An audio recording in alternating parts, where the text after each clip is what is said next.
हरे कृष्णा।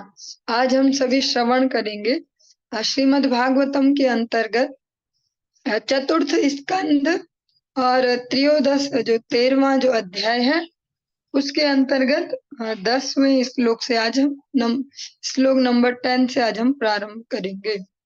ओम नमो भगवते वासुदेवाय। ओम नमो भगवते वासुदेवाय। ओम नमो भगवते वासुदेवाय। जडान्ध बधिरोन्मत्त मूकाकृतिर्तन्मतिः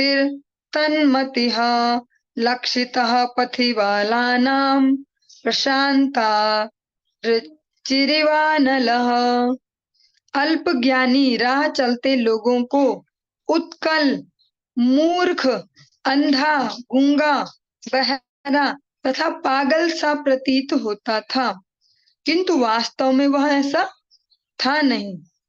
वह उस अग्नि के समान बना रहा जो राख से ढकी होने के कारण लपटों से रहित होती है।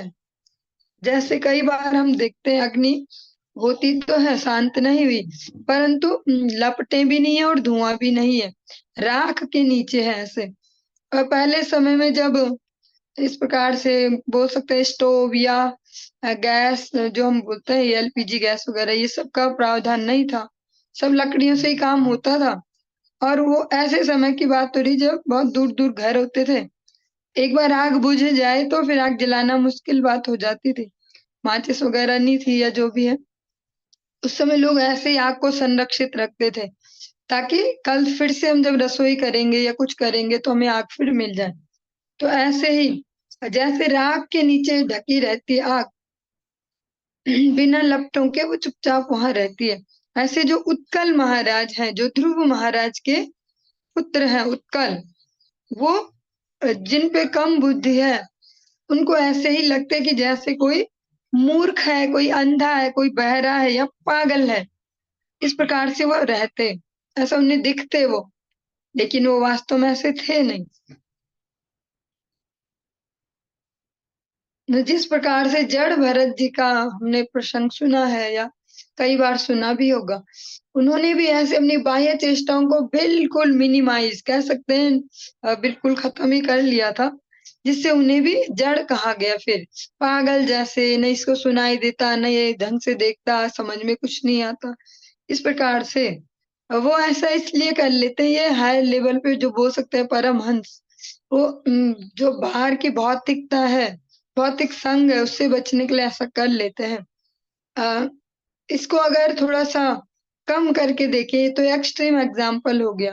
जैसे कई बार हम देखेंगे कि कुछ भक्त इस प्रकार से अपना बचाव भी करते हैं अनेक परिस्थितियों में कि हमें तो ज़्यादा पता नहीं है इस सीन में, ऐसे, ऐसा बोल के वो दुनियादारी से थोड़ा दूर रहते हैं, ऐसे संग से, क्योंकि ऐसे में उनका बचाव हो जाता है। जैसे कि हम गौर किशोरदास बाबा जी के चरित्र में देखते हैं, अब वे निर्जन भजन करते, किसी को अपने आसपास फटकने नहीं देते, कोई आता तो उसको गुस्सा करके भगा देते ताकि ये लोग मुझसे दूर रहें।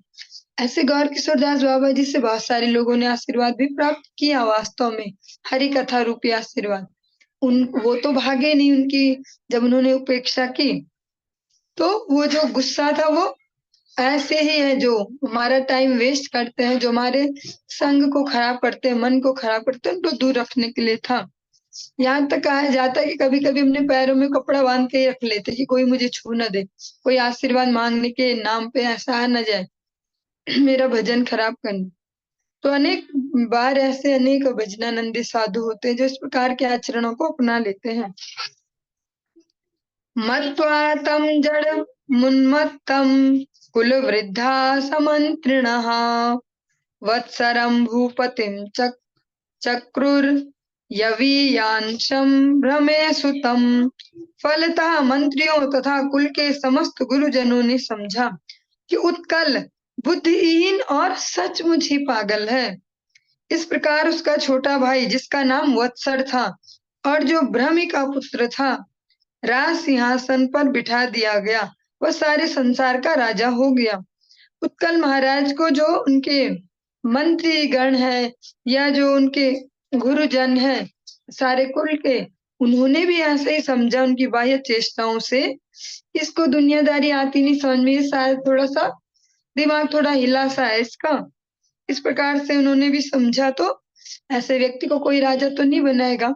तो जो उनके छोटे भाई हैं ब्रह्मी के पुत्र, उनकी दूसरी माता ब्रह्मी से जिनको जन्म मिला है, ऐसे वत्सर नाम के उनके भाई को राजा बना दिया गया।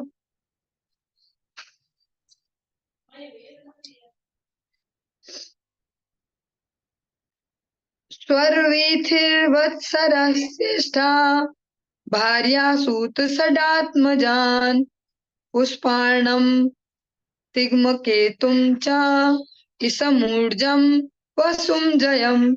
राजा वत्सर की अत्यंत प्रिय पत्नी स्वर्वीथि थी और उसने 6 पुत्रों को जन्म दिया, जिनके नाम थे पुष्पाण, तिग्मकेतु, इस, ऊर्ज, वसु तथा जय।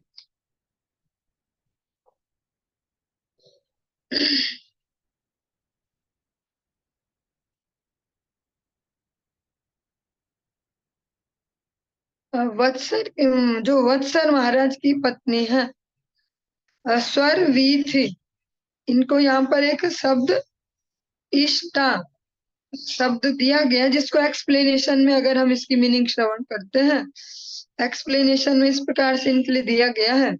वत्सर, ऐसा प्रतीत होता है कि वत्सर की पत्नी में समस्त उत्तम गुण थे। उदाहरणार्थ, वह सदैव पति को समर्पित, आज्ञाकारिणी तथा स्नेह युक्त थी और जो गृहस्थ के सारे कार्य उनको संभालने में वह निपुण थी। यदि पति तथा पत्नी दोनों उत्तम गुणों से युक्त हों और शांति पूर्वक रहें, तो उनकी संतानें उत्तम होती हैं और सारा परिवार सुखी तथा संपन्न रहता है। पुष्पाणस्य प्रभा भार्या दोषा च द्वे बभूवतुः प्रातर्मध्यं दिनं सायमिति याशन प्रभासुताः। पुष्पाण की 2 पत्नियां थी। ये वत्सर महाराज के पुत्रों का वर्णन हम सुन रहे हैं। पुष्पाण की 2 पत्नियां थी जिनके नाम प्रभा तथा दोषा थे। प्रभा के 3 पुत्र थे जिनके नाम प्रातः, मध्यम दिनम तथा सायं थे। प्रदोषो निशितो व्युष्ट इति दोषा सुतास्त्रयः। व्युष्टः सुतं पुष्करिण्यां सर्वतेज समादधे। दोषा के 3 पुत्र थे, प्रदोष, निशीथ तथा युष्ट। युष्ट की पत्नी का नाम पुष्करिणी था, जिसने सर्वतेजा नामक अत्यंत शक्तिशाली पुत्र को जन्म दिया। सा चक्षुः सुतमाकुत्यां पत्न्यां मनु वापः मनोरसूत महिषी विरजान नवलासुतान् पुरुं कुत्सं त्रितं द्युम्नं सत्यवन्तमृतं व्रतम् अग्निष्टोम मत्थिरात्रं प्रद्युम्नं शिबि मुल्मुकम। सर्वतेजा की पत्नी आकुति ने एक पुत्र को जन्म दिया जिसका नाम चाक्षुष था, जो मनु कल्प के अंत में 6ठा मनु बना। चाक्षुष मनु की पत्नी नडवला ने निम्नलिखित जो निर्दोष पुत्रों को जन्म दिया। इनके नाम इस प्रकार से हैं।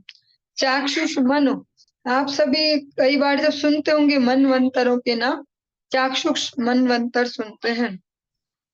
ये उनके हम पुत्रों के नाम सुन रहे हैं, जिनको जो चाक्षुष मनवंतर जिनके नाम से नाम पड़ा है, महाराज चाक्षुष। पुरुकुत्स, त्रित, द्युम्न, सत्यमान, ऋत, व्रत, अग्निष्टोम, अतिरात्र, प्रद्युम्न, शिबि तथा उल्मुक।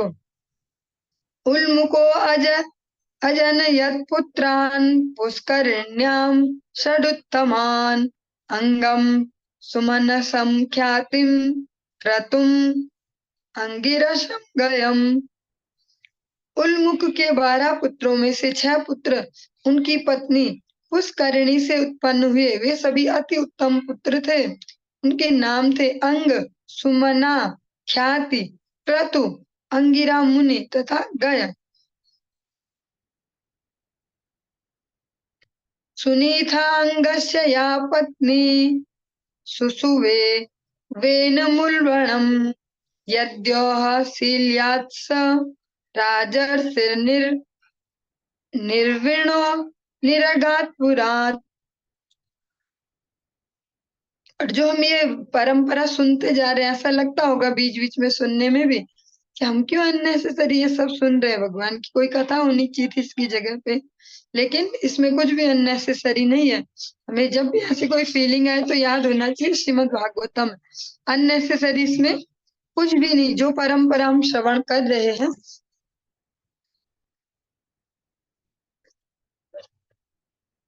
जो परंपरा हम श्रवण कर रहे हैं, इसमें ही अब जो हम इन नामों को सुन रहे हैं, इनमें से अंग जो है, जो जिनका नाम हमने सुना अंग, अंग की पत्नी सुनीता से वेन नामक पुत्र उत्पन्न हुआ। जो ये अंग है, ये भगवान के भक्त हैं, साधु स्वभाव के हैं। इनकी पत्नी है सुनीता और इनसे पुत्र उत्पन्न हुआ वेन, जो अत्यंत कुटिल था। साधु स्वभाव का राजा अंग वेन के दुराचरण से अत्यंत निराश था। फलता उसने राजपाट और घर छोड़ दिया और जंगल चला गया। यमंग शेपुः कुपिता वाक् प्रजा मुनया किल गता सोस्तस्य भूयस्ते ममन्थुर्दक्षिणं करम् अराजके तदा लोके दस्युभिः पीडिता प्रजा जातो नारायणांशेन पृथुराद्यः क्षितीश्वरः। हे विदुर, जब महान ऋषिगण श्राप देते हैं तो उनके शब्द वज्र के समान कठोर होते हैं।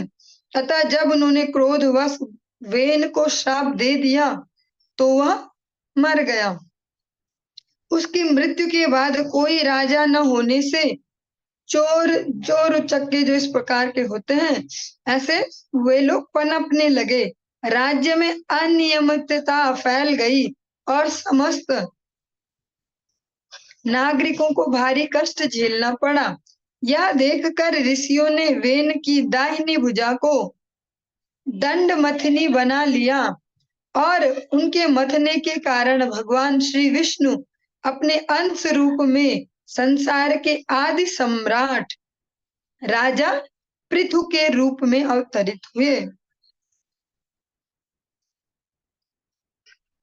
विदुरा उवाच तस्य शीलनिधे साधोर् ब्रह्मण्यस्य महात्मनः राज्ञः कथमभूत् दुष्टा प्रजा यद्विमनाययो। विदुर ने श्री मैत्रेय मुनि से पूछा, और सुनने वाले विदुर जी हैं यहाँ पे। विदुर जी साथ साथ प्रश्न भी करते हैं। वो हाँ जी नहीं कहते, उन्हें जहाँ पे कुछ डाउट होता है पूछते भी हैं, और जिसको प्रसंग को और अच्छे से समझना चाहते हैं कह भी देते हैं और अच्छे से एक्सप्लेन कीजिए दया करके। विदुर जी मैत्रेय मुनि से पूछते हैं, हे ब्राह्मण, राजा अंग तो अत्यंत भद्र था, वह अत्यंत चरित्रवान तथा साधु पुरुष था और ब्राह्मण संस्कृति का प्रेमी था। तो फिर इतने महान पुरुष के वेन जैसा दुष्ट पुत्र कैसे उत्पन्न हुआ, जिससे वह अपने राज्य के प्रति अन्य मनस्क हो उठा और उसे छोड़ दिया। विदुर जी जब ये सुन रहे हैं, ये तो बहुत सरलता से शॉर्टकट में जल्दी 2 श्लोकों में सब हो गया, भगवान पृथु भी आ गए थे। लेकिन विदुर जी फिर से प्रश्न पूछते हैं, परिप्रश्नेन सेवया, कि ऐसा कैसे हो गया। जो अंग है वो तो बहुत ही सज्जन व्यक्ति हैं, भगवान के भक्त हैं, उनके घर में वो अत्यंत चरित्रवान है, साधु पुरुष है, और जो ब्राह्मण सभ्यता है ब्राह्मण कोई जाति विशेष कोई ऐसा टाइटल नहीं है। इसको हम बार बार भी श्रवण करते हैं कक्षा में। ये एक कल्चर है जो जिसके सेंटर में भगवान होते हैं। भगवान की प्रसन्नता के लिए जिनकी सारी चर्या चलती है उनको कहते हैं ब्राह्मण। वह ब्राह्मण संस्कृति का प्रेमी था।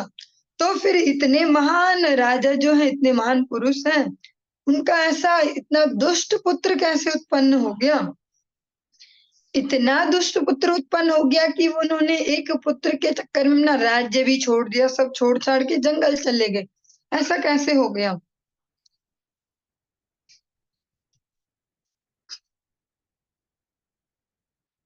चलिए इसकी थोड़ी जो एक्सप्लेनेशन है बहुत सेंसिटिव सी भी है, और एक आचार्य ने इसको दिया है, तो हम इन वचनों को एज इट इज श्रवण करते हैं जो तात्पर्य दिया गया है।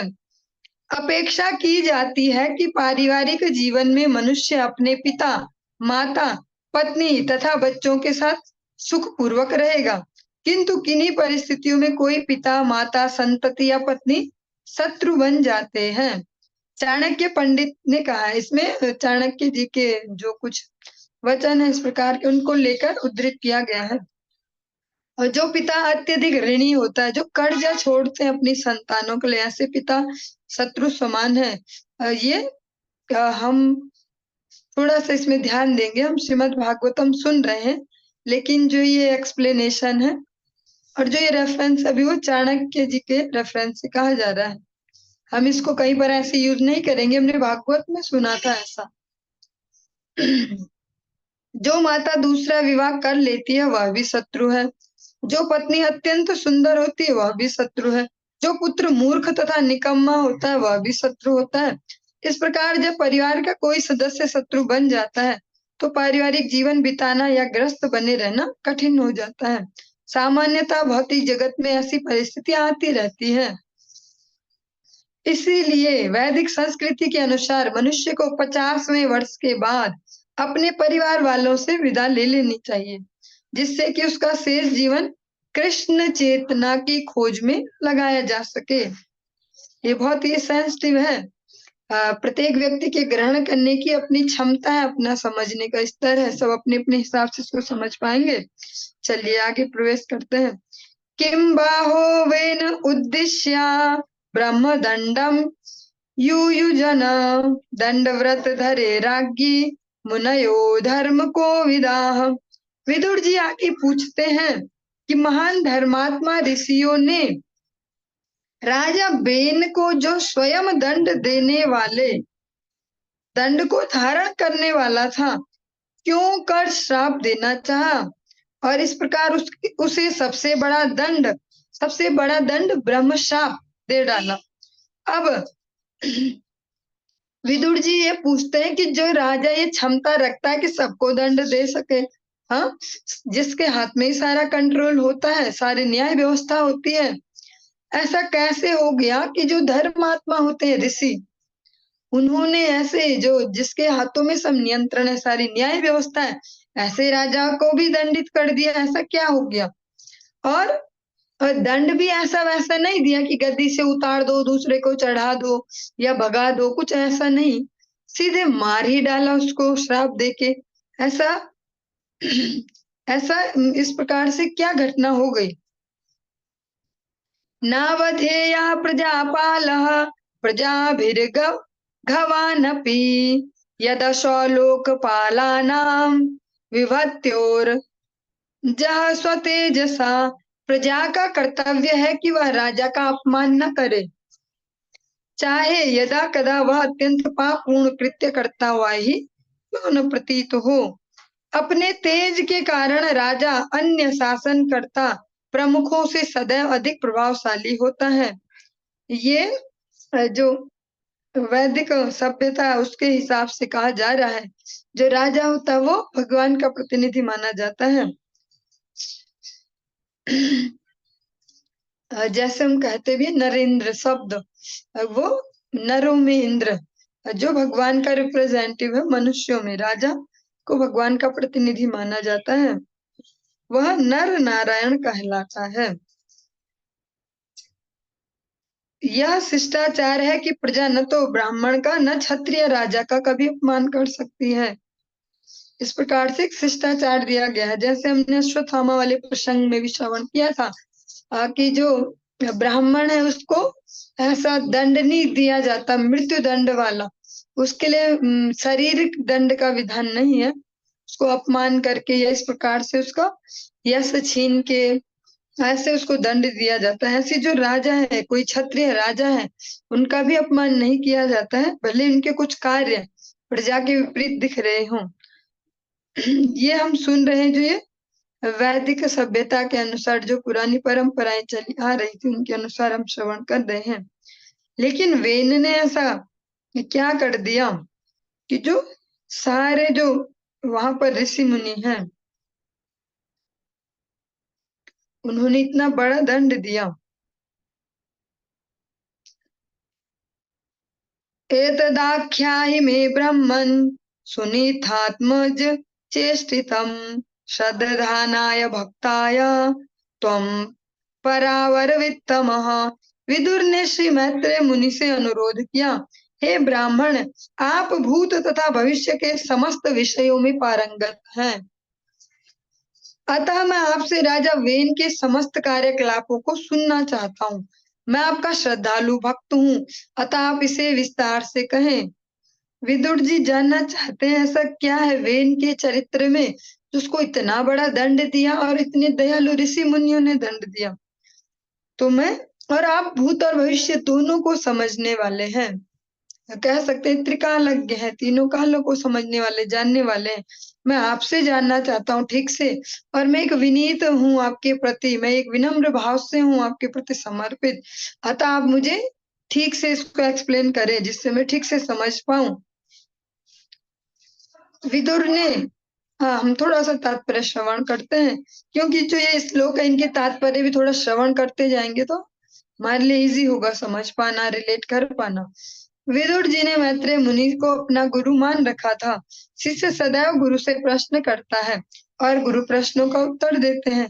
शिष्य से अपेक्षा की जाती है कि वह भद्र तथा समर्पित हो, वो भद्र हो, सुशील हो और समर्पित भाव से हो। श्री विश्वनाथ चक्रवर्ती ठाकुर ने कहा है कि जिन पर गुरु की कृपा होती है उन पर ईश्वर की कृपा होती है। जब तक शिष्य अत्यंत विनीत और समर्पित नहीं होता, गुरु दिव्य ज्ञान के सभी रहस्य प्रकट करने हेतु तत्पर नहीं होते। विश्वनाथ चक्रवर्ती ठाकुर महाशय ने कहाँ पर कहा होगा, हम डेली पाठ करते हैं श्री गुरुदेवाष्टकम, गुरुआष्टकम, उसमें आप कहते हैं यस्य प्रसादात भगवत प्रसादो यस्य प्रसादान गति कुतोपि, वहीं से उद्धृत किया गया है। और बहुत ही सुंदर सी बात और भी है जो श्रीमद् भगवत गीता भी इसको प्रमाणित करती है। भगवान की वाणी है, भगवान स्वयं कहते हैं यस्य देवे परा भक्तिर यथा देवे तथा गुरु तस्य ते कथिता यथा प्रकाशन्ते महात्मना। जिनकी भगवान में अविचल भक्ति होती है और वैसी ही एज इट इज गुरुदेव में भी होती है, ऐसे ही जो श्रद्धालु जन है उनके हृदय में ही समस्त शास्त्र अपना तात्पर्य देते हैं। और कहा जाए तो गुरुदेव भी उनको ही सारे जो अपने सीक्रेट्स हैं, जो अपने हृदय में इतनी भगवत भक्ति की जो निधि है, जो भगवत भक्ति की संपत्ति छुपा के रखी है, वो जितनी मात्रा में शिष्य का समर्पण होते जाता उतनी मात्रा में उसको उद्घाटित करते हैं। वरना बहुत सारे ऐसे ही तो होते हैं शिष्य भी, अगर प्रैक्टिकली देखें, जो अपना ही रोना रोते, देखिए गुरुदेव हमारे यहाँ तो ना ऐसी परिस्थिति है तो हम ना ऐसे नहीं कर पाते, तो ऐसे चल जाएगा, तो हाँ चल जाएगा। फिर कई बोलेंगे ऐसा नहीं हो पा रहा ना, तो ऐसा, तो हाँ ठीक है। तो वास्तविक जो उनके हृदय में जो निधि है, जो धन है, उसको उनके समक्ष उतनी मात्रा में ही प्रकट करते जाते हैं जितना उस सामने वाली जीवात्मा का समर्पण होता है। इसीलिए विदुर जी कहते हैं मैं आपके प्रति समर्पित हूँ, मुझे अच्छे से एक्सप्लेन करना, मुझसे ऐसे कुछ छुपाना मत, कुछ ऐसे फॉर्मेलिटी मत कर देना कि हाँ जी हो गया, क्योंकि ये तो सुनाने वाले के ऊपर है कितना उसको अच्छे से एक्सप्लेन करता है या जल्दी चलते चलते जल्दी जल्दी निपटा दे।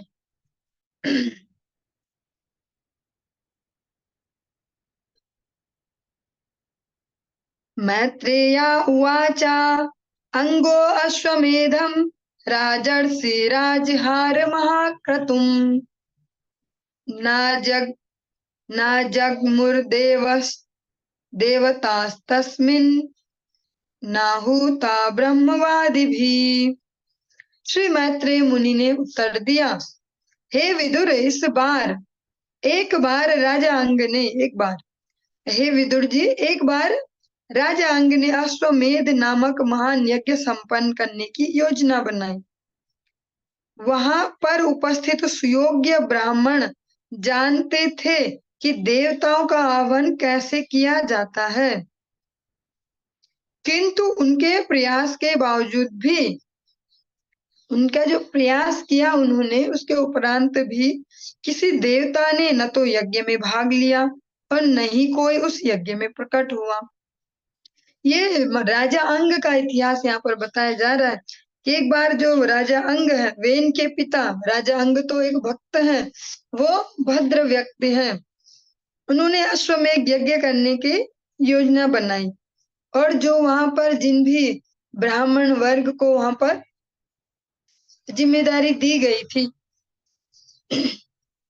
इस यज्ञ को संपन्न करवाने की, उन्हें भी बहुत अच्छे से नॉलेज थी यज्ञ करवाने की। उन्हें पता था कैसे देवता प्रसन्न होंगे, किस प्रकार से यज्ञ सफल होगा, किंतु सारी प्रोसेस फॉलो करते हुए भी कोई एक देवता वहां सम्मिलित नहीं हुए यज्ञ में और न कुछ कोई उस यज्ञ से प्रकट ही हुआ।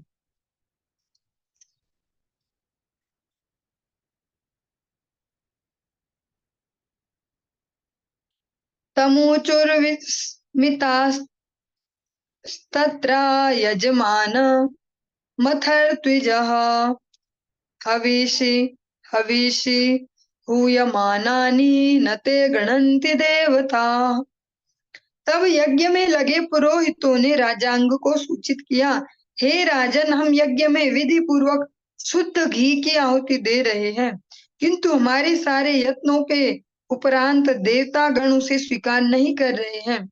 उन्होंने फिर राजा को भी सूचित किया, जो अपडेट किया उनको कि जो हो रहा था, कि हम तो हर प्रकार से शुद्धता को ही देख रहे हैं, उच्चारण शुद्ध है, सामग्री शुद्ध है, जो घी यूज किया जा रहा है वो भी शुद्ध है, जो आहुतियां दे रहे हैं वो शुद्धता से सब कार्य कर रहे हैं, लेकिन हमारे पूरे एफर्ट लगाने के बाद भी, पूरे प्रयत्नों के बाद भी देवता उन आहुतियों को स्वीकार नहीं कर रहे हैं।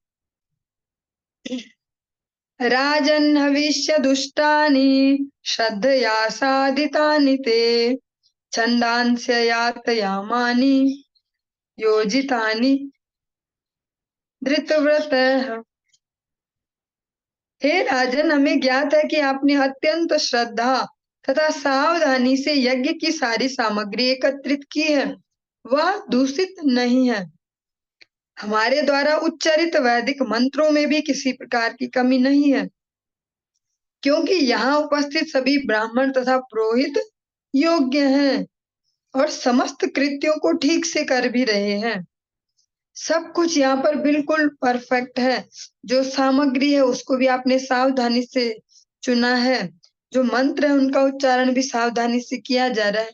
जो पुरोहित, जो ब्राह्मण बुला गए हैं, सभी अपने इस क्रियाओं में एक्सपर्ट हैं, दक्ष हैं, फिर भी न जाने क्यों फिर भी रिजल्ट नहीं दिख रहा। न विदामेह देवानां हेलनं वयमण्वपि यन्न गृह्णन्ति भागान् स्वान् ये देवाः कर्म साक्षिणः। हे राजन, हमें ऐसा कोई कारण नहीं दिखता जिससे देवतागण अपने आप को किसी प्रकार से अपमानित या उपेक्षित समझ सके, तो भी यज्ञ के साक्षी देवता अपना भाग ग्रहण नहीं कर रहे हैं। हमारी समझ में नहीं आता कि ऐसा क्यों है।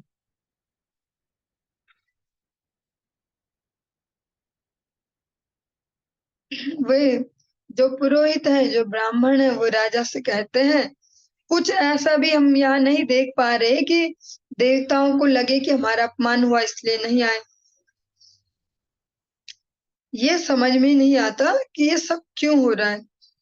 मैत्रेया उवाच अंगो द्विजवचः श्रुत्वा यजमानः सुदुर्मनाः तत्प्रष्टुम् व्यसृजद्वाचम्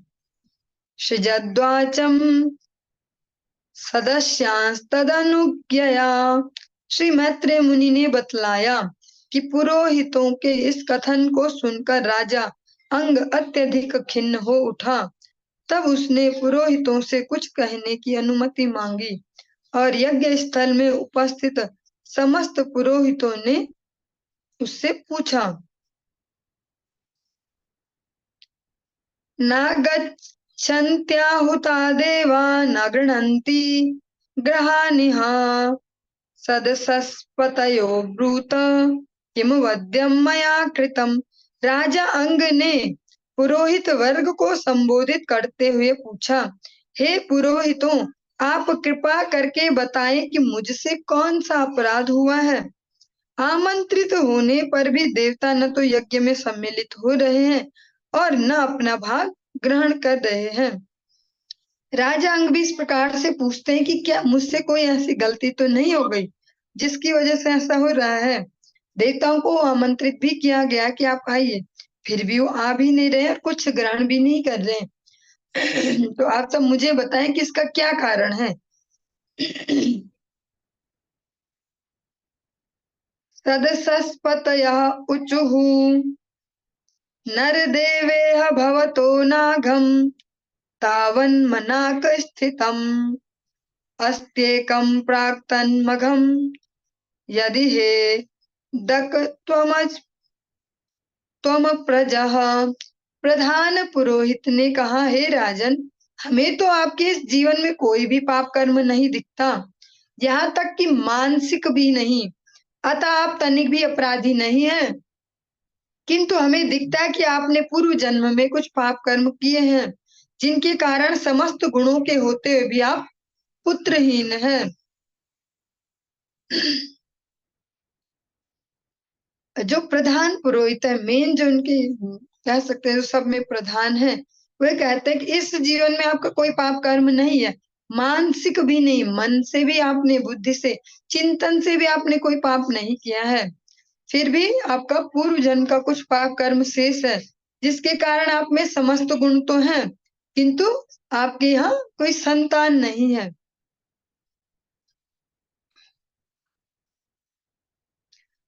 तथा साधय भद्रं ते आत्मानं सुप्रजं नृपा इष्टस्ते पुत्र कामस्य पुत्रं दास्यति यज्ञभुक्। हे राजन, आपका कल्याण हो। आपको कोई पुत्र नहीं है, अतः यदि आप तुरंत श्री भगवान से प्रार्थना करें और पुत्र मांगे तथा यदि इस कार्य के लिए यज्ञ करें, पुत्र प्राप्ति के लिए, तो यज्ञ के भोक्ता पूर्ण पुरुषोत्तम भगवान आपकी कामना को पूर्ण करेंगे। जो अलग अलग प्रकार के यज्ञ दिए गए हैं वैदिक सभ्यता में, वैदिक संस्कृति में, उनके लिए अलग अलग योग्यताएं भी आवश्यक हैं। तो इस प्रकार से वह पुरोहित उन्हें सलाह देते हैं कि इस वाले यज्ञ से पहले आप पुत्र प्राप्ति के लिए यज्ञ कीजिए, क्योंकि अगर आप भगवान से प्रार्थना करेंगे तो जो यज्ञ पुरुष है, पूर्ण पुरुषोत्तम भगवान, वे आपकी इस कामना को अवश्य ही पूर्ण करेंगे। तथा स्वभागधेयानि गृहीष्यन्ति दिवोकशः यद्यज्ञ पुरुषा साक्षात् पत्याया हरिर्वृतः। जब समस्त यज्ञों के भोक्ता श्री हरि को पुत्र की कामना है पूरी करने हेतु तो आमंत्रित किया जाएगा, तो सभी देवता उनके साथ आएंगे और अपना अपना यज्ञ भाग ग्रहण करेंगे। ये बहुत ही सेंसिटिव श्लोक भी है, इसको हम अलग अलग प्रकार से भी समझ सकते हैं। इसमें एक थोड़ा सा लाइव एग्जांपल लेते हुए चलते, फिर इसको आगे लेंगे। अभी कल ही हमारी एक गुरु बहन है, माता जी, अभी गुरुदेव से उनका हरिनाम जो दीक्षा वो हो चुकी है। वो अभी कुछ ही समय हुआ, उनको लगभग कह सकते हैं एक साल ही हुआ है प्रैक्टिकली इस प्रोसेस में। पिछले साल इसी समय पे, जन्माष्टमी के समय पे उनका जुड़ना हुआ था सेंटर से। कल ही उनका फोन आया और इससे पहले भी वो इसी बात को एक दो बार रिपीट कर चुकी थी। अभी वो श्रवण नहीं कर रही होंगी, वो भी कक्षा में आती है कभी कभी। उन्होंने अपना एक एक्सपीरियंस शेयर किया। दूसरे का एक्सपीरियंस वैसे सबको बताना नहीं चाहिए, फिर भी जब यहाँ पे ऐसा टॉपिक है तो उससे रिलेट कर पाए और प्रैक्टिकल एग्जांपल देंगे तो हमें जल्दी समझ में आएगा। उन्होंने बहुत ही एक जो सेंसिटिव सी बात बोली। जैसे हम इस जगत में देखते हैं अनेक-अनेक प्रकार के लोग हैं और हम श्रवण करते भी आ रहे हैं कि अनेक-अनेक प्रकार से उपासनाएँ होती है, तंत्र से, इससे, उससे, तामसिक उपासनाएँ। तो उन्होंने बोला कि माताजी जब भी मैं हरिनाम करती हूँ कैसे जब हम ईमानदारी से हरिनाम करती हूँ, जिसको हम सभी समझ सकते हैं कि ऐसा हम काफ़ी कम समय ही करते हैं। पूरा डूब के अच्छे से हरिनाम करना, नहीं तो इधर-उधर ध्यान है, जल्दी निपटाओ, घड़ी देखो, ऐसे। जब मैं ईमानदारी से हरिनाम करती हूँ तो ऐसा लगता है कि जैसे मुझे उल्टी आ जाएगी, अंदर से कुछ बाहर आने को ऐसे कुछ है। बार-बार ऐसा लगता है। और वो इस प्रकार से ये कि जैसा हम देखते हैं कोई किसी के लिए कुछ करता है ऐसे, किसी ने तंत्र-मंत्र किया ऐसा-ऐसा, तो हरिनाम जब हम ईमानदारी से करते हैं, जब हम भगवान को सरेंडर करते हैं, अभी हम समझ पाएँगे कि यहाँ पर ये क्यों बोला जा रहा है ये प्रश्न। जब हम भगवान को समर्पण करते हैं तो सर्वात्म स्नपनम हमें अलग-अलग हर समस्या के समाधान खोजने नहीं जाना होता है कि यहाँ दौड़ो इस वाली प्रॉब्लम का समाधान ना हरि भक्ति ठीक है, माला जप करना, भक्ति करना, पर ये वाला तो यहाँ नहीं हो पाएगा ना, ये तो उसी के पास जाना पड़ेगा, इस वाले के लिए वहाँ जाना होगा। लेकिन जो ईमानदारी से भगवान के नाम में निष्ठापूर्वक जब करते हैं, भगवान को ईमानदारी से समर्पण करते हैं, तो भगवान उनके समस्त जो भी समस्याएँ जीवन के जो भी इस प्रकार के कुछ भी हैं, उसको भगवान के नाम ही इनफ होता है उसके लिए। एक नाम को शुद्धता से ले कहा जाता है कि एक ही नाम भगवत धाम पहुँचा दे, पर शायद वो एक नाम निकालने में हम जन्म लगा देते हैं, इसीलिए लेट होती होगी। पर इस जगत में भौतिक जीवन में भी भौतिक कुछ कष्ट भी हमारे अगर हम ईमानदारी से भगवान नाम का आश्रय लेते हैं तो वो नाम ही काफ़ी होता है हमारे लिए। अलग-अलग जगह नहीं डोलना पड़ता है, इससे इस समस्या को बोलो, इससे समाधान लो। जैसे अभी हम श्रवण कर रहे हैं राजा अंग इतने तपस्वी, इतने धर्मात्मा यज्ञ भी कर रहे हैं, सब प्रॉपर भी है, फिर भी देवता वहाँ पर नहीं आ रहे, फिर भी वो कुछ नहीं कर रहे। लेकिन यहाँ पे स्पष्ट कहा जा रहा है कि जब भगवान आएँगे और भगवान कितने दयालु हैं, भगवान के लिए स्पष्ट बोला जा रहा है, आप जब भगवान से प्रार्थना करोगे ना कि मुझे पुत्र चाहिए, भगवान के लिए यज्ञ करोगे, भगवान तुरंत आ जाएँगे। स्पष्ट कहा जा रहा है कि भगवान तो आ ही जाएँगे और साथ में एश्योरिटी भी दी जा रही है जब भगवान को आप आमंत्रित करोगे, तो सभी देवता उनके साथ आएँगे। तो देवता भी स्वयं ही आ जाएँगे और फिर अपने भाग भी ग्रहण करेंगे। अलग-अलग प्रॉब्लम के पीछे नहीं भागना पड़ेगा कि पूछने जाऊँ मैं कि इंद्र जी क्यों परेशान है मुझसे, चंद्र जी क्यों परेशान है, अग्निदेव क्यों नहीं आए। सबको अलग-अलग प्रसन्न करने जाएँ, सबको अलग से फ़ोन करेंगे, सबको अलग-अलग से कुछ मिठाई भिजवाएँगे, प्रसन्न करेंगे। जब हम भगवान को सरेंडर करेंगे, पर जो इतने दयालु हैं कि तुरंत ही आ जाएँगे। उनके लिए तो एसर्टी दी जा रही है कि वो आ जाएँगे तुरंत। देवताओं के लिए इतना वो प्रयास कर रहे हैं, लेकिन देवता पात्रता, अपात्रता सब देखेंगे कि भैया अभी ये पुत्रहीन है, तो ये अभी एलिजिबल नहीं है ऐसे यज्ञ के लिए, हम नहीं जा सकते इसके यहाँ तो। लेकिन जो भगवान है वो परम दयालु हैं, वो सारी कंडीशंस के परे हैं। वहाँ दुर्घट घटन विधात्री भगवान सब कुछ करने में समर्थ है। अ, और भगवान इतने ज़्यादा दयालु भी भगवान जैसा दयालु भी कोई नहीं। जब भगवान ही आ जाएँगे तो सब उनके पीछे खुद ही आ जाएँगे, है ना? तो ऐसे हम प्रैक्टिकली जीवन में भी इसको देख पाएँगे। जब हम भगवान को सरेंडर करते हैं तो सारी समस्याएँ किसी प्रकार की हों, उनके समाधान मिलने शुरू हो जाएँगे। और साथ में हम ये भी समझें कि हर समस्या का समाधान वो भी नहीं होगा जो हमें लग रहा होगा। जब ईमानदारी से सरेंडर कर रहे हैं तो भगवान अपने स्टाइल में इनको सुलझाते हैं। क्योंकि हमारे एंड पे अलग तरीका होगा कि ऐसे सुलझना चाहिए। ठाकुर जी का अपना एक अलग तरीका होगा। और ये भी जो शब्द है ना कि ठाकुर जी का अपना तरीका, वो भी हम अगले इन कुछ श्लोकों में भी श्रवण कर लेंगे, राजांग के केस में। बहुत ही इंटरेस्टिंग, बहुत ही शिक्षाप्रद इसमें हर एक प्रसंग है कि आप किसी भी प्रसंग को ले लो श्रीमद् भागवतम में कुछ भी ऐसा नहीं है कि ये तो फालतू में जोड़ दिया। चाहे ध्रुव जी का सुनो, बहुत सेंसिटिविटी है। आप कर्दम ऋषि देवहूति जी का ग्रस्त सुनते हैं, बहुत ही सेंसिटिविटी। अभी राजा अंग का सुनेंगे तो और क्लियर होगा।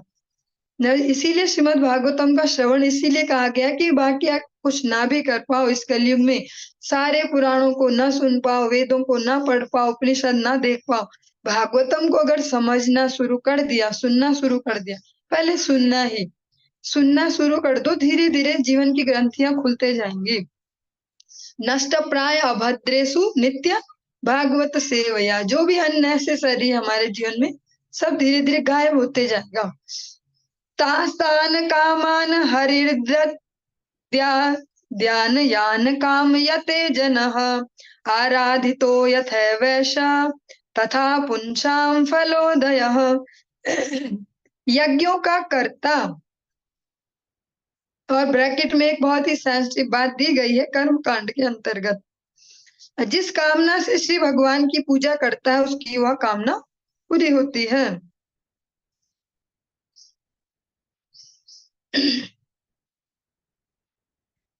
और जो तात्पर्य है उसमें बहुत ही सेंसिटिवली, बहुत ही बोल सकते हैं ईमानदारी से भी दिया गया है कि जो सकाम कर्मी होते हैं वो कामनाओं से ही सब कुछ करते हैं। अगर वो हरिनाम भी करेंगे तो कामना से करेंगे, भगवत विग्रह सेवा भी तो कामना से ही करेंगे। लेकिन जो भक्त होते हैं वो अन्याविलासिता शून्य, उनका एकमात्र जो लक्ष्य होता है वो भगवत प्रसन्नता होती है। और हम सब लोग अभी जो है वो पहले फेज में है, लेकिन इससे ही धीरे धीरे धीरे आगे बढ़ पाएंगे। कोई डायरेक्ट जंप वाला कोई ऑप्शन भी नहीं है कि हम आज से ही सोचे निष्काम भक्त हो गए, हम आज से कुछ नहीं मांगेंगे ठाकुर जी से, बस हम निष्काम, ऐसा भी नहीं होगा। फर्स्ट फेज यही है कि जो भी मांगना हो भगवान से मांगे, इधर उधर न भटके। फिर ऐसा करते करते धीरे धीरे समझ पाएंगे कि देखो ठाकुर जी सब पूरा कर रहे हैं जो ही हम मांग रहे। इसका मतलब ठाकुर जी तो सब जानते ही हैं, तो फिर बोलना क्यों? फिर बोलना बंद करेंगे, धीरे धीरे धीरे आगे बढ़ेंगे तो इस प्रोसेस में आ जाएंगे अन्याय विलासिता में। क्योंकि गुरु वैष्णव के अनुगत्य में अगर चलेंगे तो उनकी कृपा से, अपनी सामर्थ्य से नहीं, उनकी कृपा से हो पाएगा। इति व्यवसिता विप्रास्तस्य राज्ञः प्रजातये पुरोडाशम निरवपन सिपिविष्टाय विष्णवे। इस प्रकार राजा अंग को पुत्र प्राप्ति कराने हेतु उन्होंने समस्त जीवों के हृदय में बसने वाले भगवान श्री विष्णु को आहुतियां अर्पित करने का निश्चय किया। अब अभी तक जो कार्य चल रहे थे वो देवताओं को मेन सीन में रखकर किया जा रहा था, अब भगवान विष्णु को मेन लक्ष्य में रखकर सब किया जा रहा है। इसमें से भी हम स्पष्ट समझ पाएंगे कि जल्दी प्रसन्न कौन हो पाते हैं। तस्मात् पुरुष उत्तस्थो हेम माल्यमलाम्बरः हिरण्यमयेन पात्रेण सिद्धमादाय पायसम्।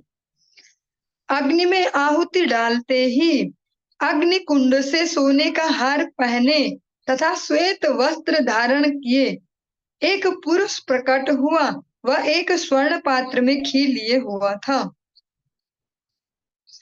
इस बार जब भगवान को केंद्र में रखा तो तुरंत ही रिजल्ट मिला, फिर ज्यादा देर तक झक नहीं मारनी पड़ी। सविप्रानुमतो राजा गृहीत्वाञ्जलिनोदनम् अवग्राह्य मुदा युक्तः प्रादात् पत्न्या उदारधि। राजा अत्यंत उदार था, उसने पुरोहितों की अनुमति से उस खीर को अपनी अंजलि में ले लिया, इसको अंजलि में ले लिया और फिर सूंघ कर उसका एक भाग अपनी पत्नी को दे दिया। सूंघ कर मीन्स उसको सम्मान दे के, ऐसे इस प्रकार से जैसे हम भगवान के चरणों में समर्पित पुष्प लेते हैं या तुलसी दल लेते हैं, ऐसे ही। और जो तात्पर्य है ये बहुत ही सेंसिटिव है क्योंकि इस श्लोकों में भी फिर भी संक्षेप में चलता है सब। तात्पर्य बहुत सेंसिटिव है, थोड़ा हम इसको श्रवण करते चलेंगे तो आसानी रहेगी हर चीज को समझ पाना। इस प्रसंग में उदारधि शब्द महत्वपूर्ण है। उदारधि मीन्स उदार, जो अत्यंत उदार है राजा। ऐसा इसलिए कहा गया है कि जो राजा की पत्नी है, जैसे हर एक सुंदर सी कहानी में एक ट्विस्ट होता है, ऐसे हर एक व्यक्ति जो आचरणशील हो, उदार भी हो, सुंदर भी, उसके जीवन में भी एक न एक ट्विस्ट होता है। राजा अंग के जीवन में भी एक ऐसा एक उनके जीवन का एक ऐसा हिस्सा है। राजा की जो पत्नी है सुनीता, वह आशीष ग्रहण करने की पात्र न थी। वो इस इतनी योग्य नहीं है कि वो इस प्रकार के उच्च आशीर्वाद को ले पाए। फिर भी राजा इतना उदार था इन्होंने बिना झिझक के यज्ञ पुरुष से प्राप्त वह खीर रूपी प्रसाद अपनी पत्नी को दे दिया।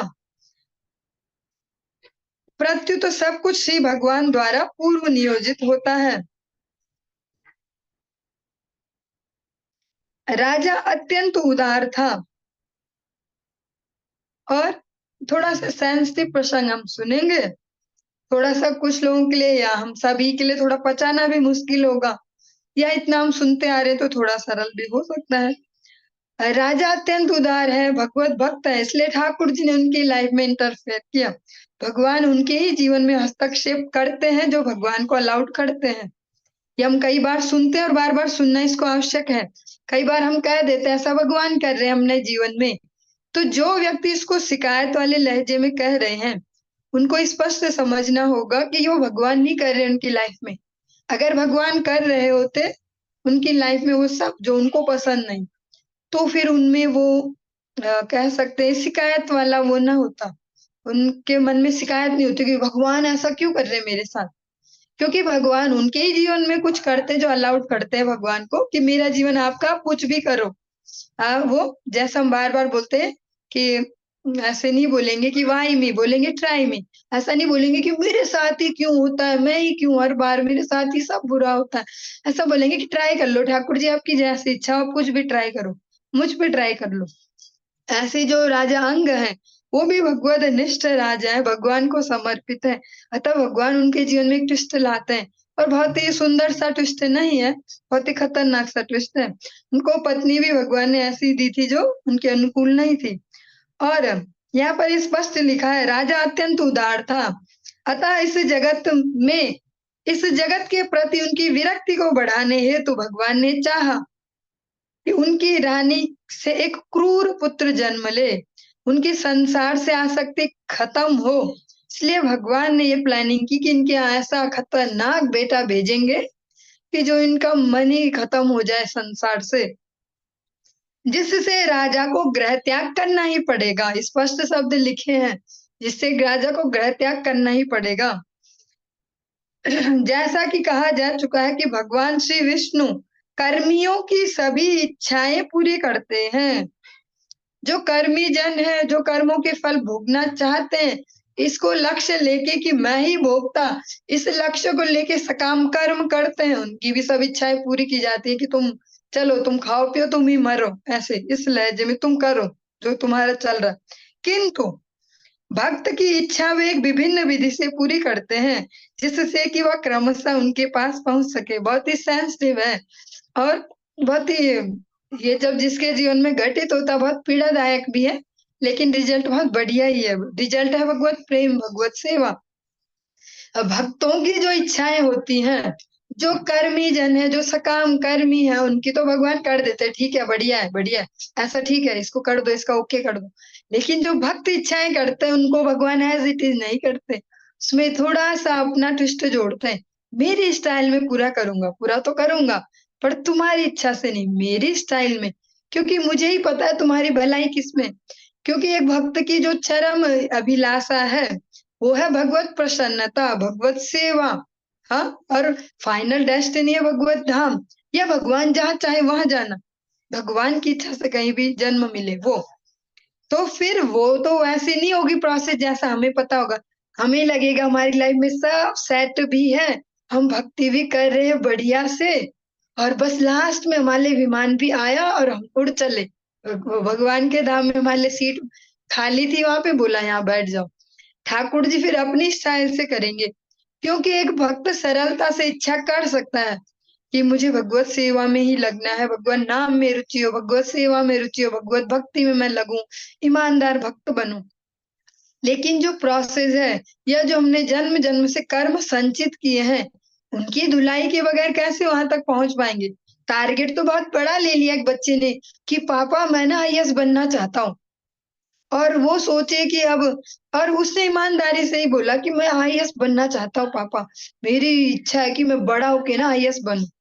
तो फिर पिताजी अगर सच में सेंसिटिव है और देख पाएंगे कि इसमें योग्यता भी है और इच्छा भी इसकी सही है, तो उसको फिर उसी प्रोसेस से गुजारेंगे जिससे वो सच में आईएएस बन जाए। फिर नहीं चल पाएगा कि अच्छा तेरा फोन देखने का मन कर रहा है, चल तू देख ले, टीवी देख रहा है देख ले, खेलने जा तू जा, अभी सुबह सुबह नहीं उठेगा, पढ़ना नहीं चाह रहा, कोई बात नहीं बेटा, आज सर्दी है रहने दे, आज बरसात है रहने दे। ऐसा तो नहीं करेंगे फिर पिताजी, फिर वही प्रोसेस फॉलो करेंगे जिससे वो वहां तक पहुंच जाए। जो हम सुन रहे हैं, हम सभी इंक्लूडेड मी बहुत सेंसिटिव है, और श्रीमद् भागवतम के और गुरु वैष्णव के आश्रम में हम ऐसा सुन भी पाएंगे, वरना ऐसा सुनना बहुत रेयर होगा। तभी हम इसको रिलेट भी कर पाएंगे और समझ भी पाएंगे। तो फिर प्रोसेस वैसी नहीं होगी जैसा उस बच्चे ने सोचा है कि मैं तो ना, मेरे दोस्त सारे वहां जा रहे, मैं भी आज जाऊं, सारे दोस्त आज उस बर्थडे में जा रहे, मैं भी जाऊं, मैं भी ऐसा, फिर प्रोसेस डिफरेंट होगी, क्योंकि गोल उसको वो दिलाना है जो उसने सोचा है। ऐसा ही इस बहुत आध्यात्मिक जगत में भी है, जैसा भौतिक जगत में। भगवान से हमने बहुत बड़ी वस्तु मांग ली, आपकी भक्ति चाहिए हमें, निष्काम भक्त बनना है ठाकुर जी, अन्ना विलासिता शून्य ज्ञान कर्माद्य अनावृतम, ऐसे ऐसे। वो तो हमने बड़े बड़े श्लोक बोल दिए, याद भी कर दिए, और हमें लग भी रहा, गलतफहमी भी होगी, हम शुद्ध भक्ति के पथ पे चल रहे हैं। पर फिर ठाकुर जी को ही पता है कि शुद्ध भक्ति के पथ पे कैसे चलते हैं। तो फिर वो इंटरफेयर करेंगे, हमारे आसपास की सब वस्तुओं को ऐसा कर देंगे, सब व्यक्तियों को, परिस्थितियों को, कि बेटा तेरा में फिर मैं, अगर मक्खन चाहिए तो फिर अच्छे से दधि मंथन होगा, और दधि मंथन होगा तो दर्द भी होगा। ऐसा ही फिर जो ईमानदारी से हरि भजन में लगते हैं उनके जीवन में होता ही है। कुछ समय तक भगवान, जब तक वो नवीन भक्त हैं, उनको सारा आनंद भी दिलाते हैं, और कुछ समय बाद जब ये देखते कि ये सच में ईमानदार है, सच में मैं ही इसके लक्ष्य में हूँ, तो फिर ये घर्षण शुरू हो जाता, दधि मंथन, फिर मक्खन चाहिए तो मंथन तो उससे गुजरना ही होगा। ऐसे ही जो राजा अंग हैं वो भी शुद्ध भक्त हैं, तो भगवान ने उनकी लाइफ में इंटरफेयर किया, पत्नी भी उनको अनुकूल नहीं दिया, और जो पुत्र दिया वो इतना खतरनाक दे दिया, सारी दुनिया में सबसे क्रूर कहे तो अतिशयोक्ति नहीं होगी। वेन जैसा पुत्र अंग जैसे राजा के यहाँ जन्म लेता है, क्योंकि भक्तों की जो इच्छाएं उनको भगवान अपनी स्टाइल में पूरी करते हैं, जिससे वह क्रमशः उन तक पहुंच सके, ये भी दिया गया है। केवल इतना ही नहीं दिया कि भगवान परेशान करते हैं, और ऐसा भी नहीं है कि भक्त उससे सच में परेशान ही होते हैं, वो साथ में उनमें धैर्य भी होता है कि नहीं, अगर ठाकुर जी की मर्जी से ये हो रहा है तो कुछ मेरी भलाई होगी। ऐसा कभी नहीं होगा कि वो रो रहा हो कि ठाकुर जी आप ऐसा कर रहे, वैसा कर रहे मेरे जीवन में, फिर भगवान तो वही छोड़ देंगे इंटरफेयर करना कि जा फिर तू भी अपने हिसाब से जी ले। यहाँ पर बहुत सुंदर सा एक श्लोक को उद्धृत किया गया है श्रीमद् भगवद गीता का, ददामि बुद्धि योगम तम येन माम उपयान्ति ते, जो तेषाम सतत युक्ता नाम भजताम प्रीति पूर्वक, जो निष्कपट रूप से भगवत भक्ति में लगते हैं, भगवान उनको फिर वैसे आइडियाज देते हैं, वैसा उनके परिस्थितियों को, उनके जीवन को करते हैं, जिससे वो फाइनली भगवान तक पहुंच जाए। क्योंकि सुनने में और बोलने में बहुत सरल सा ही तो है, Hare chant Hare Krishna and be happy, Hare Krishna जप और सदा प्रसन्न रहो। लेकिन जो नए भक्त हैं जो सुन रहे हैं, वो कृपया डरे ना, उनके लिए ये भी कहा जा रहा है आपकी लाइफ में ऐसा नहीं होगा। जो अलाउड करते हैं भगवान को, भगवान वही इंटरफेयर करते हैं, बाकी सब भी हैप्पी होते हैं हरे कृष्णा जप के। भगवान का नाम है, ये सर्वात्म स्नपनम, सभी इच्छाओं को पूरा करने वाला है। ये उस लेवल की बात हो रही है क्योंकि हम श्रीमद् भागवतम के आश्रम में श्रवण कर रहे हैं, बार बार इसलिए याद दिलाया जाता है। हम अभी सामान्य कोई कक्षा या अन्य कोई ग्रंथ नहीं चल रहा, श्रीमद् भागवतम है, अतः ऐसा भी नहीं होगा कि बहुत मीठी मीठी बातें बोली हो गया। जो इसका लक्ष्य है वो अगर हम प्राप्त नहीं कर पाएंगे तो हमारा ये श्रम बेकार ही चला जाएगा। भगवान इंटरफेयर उनके ही जीवन में करते हैं, और उतना ही करते हैं, उतना ही बोलेंगे कि उतना ही उसको ताप देते जितना वो सह भी पाए, इतना नहीं देते कि सहन ना कर पाए। पर भगवान उसी प्रकार से उन्हें आगे बढ़ाते जिससे उनकी गिनती फिर शुद्ध भक्तों में हो पाए। वो जो भगवान की, जिसको हम प्रेम कहते हैं, कृष्ण प्रेम, इतना इजीली कह देते हैं भगवान का प्रेम, भगवान का धाम, लेकिन इतनी छोटी वस्तु तो नहीं है कि 2 रुपए की टॉफी हम दुकान में गए खरीदी और हो गया। तो जो भगवत प्रेम जिनको सच में चाहिए, तो भगवान उनको उसी प्रकार का बुद्धि योग देते हैं, उसी प्रकार के उनके जीवनों को, उसी प्रकार से उनके जीवनों को दिशा देते हैं। श्री भगवान भक्त को अवसर प्रदान करते हैं कि वह आगे प्रगति करता रहे, जिससे वह वापस घर को अर्थात भगवान के धाम को जा सके। इसीलिए हम अनेक अनेक जो सच में सिंसियर भक्त होते हैं उनके जीवनों में देखेंगे बहुत सारी प्रतिकूलताएं, और ऐसा अगर हम इतिहास के अलग-अलग फेज़ में अपने ही समय में भी देखें, भगवत भक्तों के जीवन में अनेक प्रकार की जो शुद्धता से भक्ति में लगे हैं, शुद्धता से भक्ति में लगे जिन्होंने अब सेट कर लिया कि देख लिया मैंने ठाकुर जी सब पूरा करते ही हैं। अब तो जब एक न एक जीवन में तो इस प्रोसेस से गुज़रना ही है। अगर भगवत प्राप्ति हमारा लक्ष्य है, तो एक न एक जीवन में इससे गुज़रना ही होगा। जो ऐसा समझ लेते हैं, अलाउड करते हैं भगवान से कि चलो अब देखते हैं आप क्या-क्या करते हो। आप अपने हिसाब से गेम को प्लान करो। तो फिर भगवान उनके जीवन में इंटरफेयर करते हैं। इस प्रकार से जीवनों को करते हैं कि वो फिर भगवान में एकाग्र हो जाएँगे। भगवान में एकाग्र तभी तो होंगे जब अलग-अलग जगह से टेंशन छूट पाएगी। छूटेगी भी तभी जब प्रतिकूलताएँ आएँगी। क्योंकि इतना महान बहुत कम लोग हो पाएँगे जो अनुकूलता में भी भगवान में अटेंशन बना के रख पाएँ। चलिए समय आज बहुत अधिक हो चला है, कक्षा को यहीं विराम देंगे। आगे हम कल कंटिन्यू करेंगे। हरे कृष्ण।